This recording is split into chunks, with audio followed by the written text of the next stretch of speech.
Kahit sa mismong balikatan kasama ang Amerika, tila hindi pa rin tinantanan ng China ang Pilipinas. Ang isa nating barko nilapitan at binantayan ng mga warship ng China. Nakatutok si Chino Gaston. Alas 8 ng umaga biglang lumitaw sa dagat ng Northern Luzon at sumalubong sa BRP Apollinario Mabini ang Jiangkai II class frigate ng China na may bow number 579. Umikot ito sa likuran ng barko ng Philippine Navy at tila nagmamasid ng malapitan. Sa laki ng barko ng China, nanliit ang barko ng Philippine Navy na tuloy lang ang paglalayag sa pagpapatuloy ng Division Tactic Exercises kasama ang BRP Ramon Alcaraz, BRP Gabriela Silang ng PCG at US warships na USS Savannah at USS Comstock. Lumayo kalauna ng Chinese warship nang magsimulang magmaneuver ang littoral combat ship na USS Savannah para simulan ang line formation sa loob ng Exclusive Economic Zone ng Pilipinas. Dalawang iba pang barko ng China na may bow number 500 at Dongjiao II 797 auxiliary surveillance ship ang dumating 8 hanggang 15 nautical miles mula sa formation ng mga magkakaalyadong bansa. Nagpalipad naman ng helicopter ang USS Comstock na lumapit sa mga barko ng China at nagsagawa ng aerial survey. Ilang beses na radio challenge ng BRP Ramon Alcaraz ang mga barko ng China na nag-radio challenge din pabalik. Sinusubukan pa namin makuna ng pahayag ang Chinese Embassy kaugnay nito. We will not have an effect doon sa execution ng mga event natin. We will focus on our objective, which is to enhance our interoperability and cooperation with other nations. Sa isang parte ng exercise, pinagitnaan ng US at Philippine warships ang BRP Gabriela Silang na tila bang ine-eskortan habang naglalayag. Siyam na iba't ibang ship formation ang ginawa ng mga barko ng US at Philippine Navy at maging ng Philippine Coast Guard dito sa karagatan ng North Luzon bilang bahagi ng tinatawag na Division Tactics ng 2025 Balikatan Exercises. Ginawa ito habang nagmamasid di kalayuan ang 3 warship ng Chinese Navy. Hindi naman nakaapekto sa ginawang exercise ang pagdating ng mga Chinese warship. Bukas, ipagpapatuloy ang pagsasanay ng mga kaalyadong bansa sa pag-refuel habang patuloy ang paglalayag ng mga barko.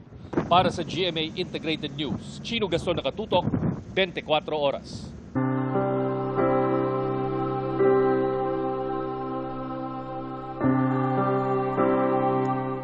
Nakasubaybay ang ilang Pinoy dito sa Pilipinas sa funeral ni Pope Francis. Dinayo rin ang sinakyan niyang Pope Mobile noong bumisita sa Pilipinas noong 2015. At nakatutok live si JP Soriano. JP? At Ivan, mga kapuso, para nga po dun sa ating mga kababayan na naisa na makiramay kay Pope Francis at walang pagkakataong pumunta ng Vatican, sila po ay nagpunta sa mga simbahan gaya po rito sa Quezon City kung saan meron pong live streaming at sa iba pang lugar sa Pilipinas, sa Metro Manila, kung saan meron pong koneksyon at memorabilia si Pope Francis, hinatirin din po ito ng dasal at panalangin para sa yumaong Santo Papa. Ilang mananampalataya ang nagsama-sama rito sa Sacred Heart Parish Shrine sa Quezon City para sabay-sabay na saksihan ang funeral rites para kay Pope Francis. Mga kabataan ang nanguna para sa pag-aalay ng awit at dasal para sa yumaong Santo Papa.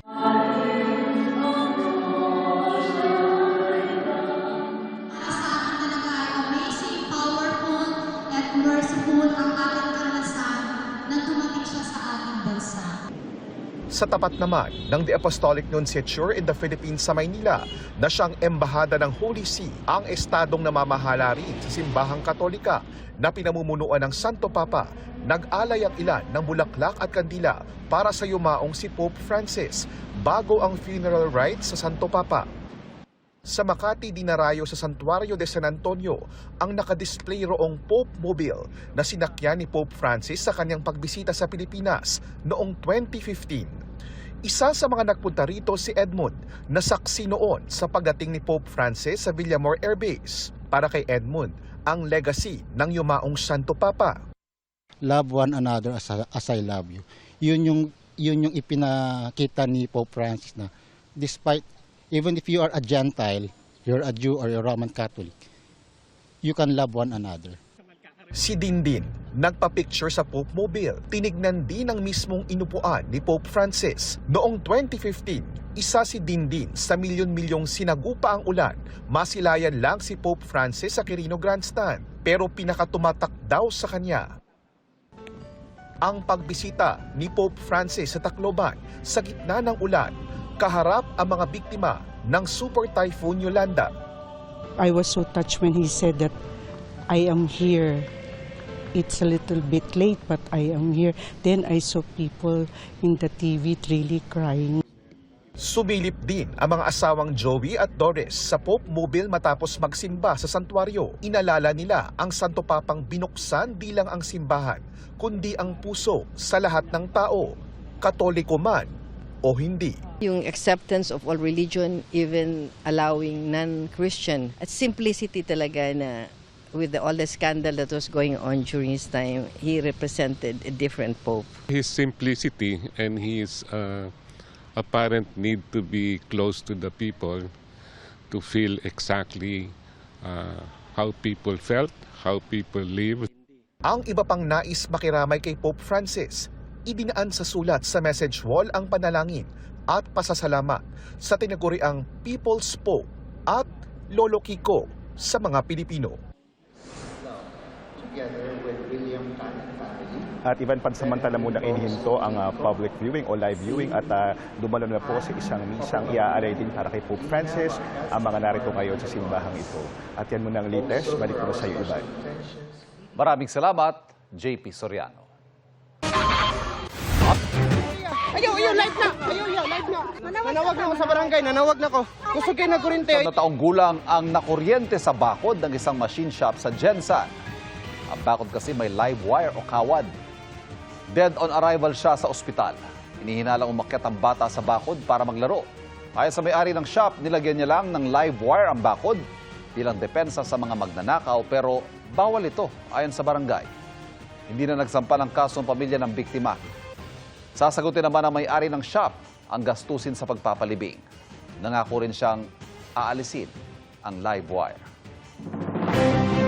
16 na araw bagong eleksyon, tuloy sa kampanya sa iba't ibang lugar ang mga tumatakbo sa pagkasenador. Nakatutok si Darlene Kai.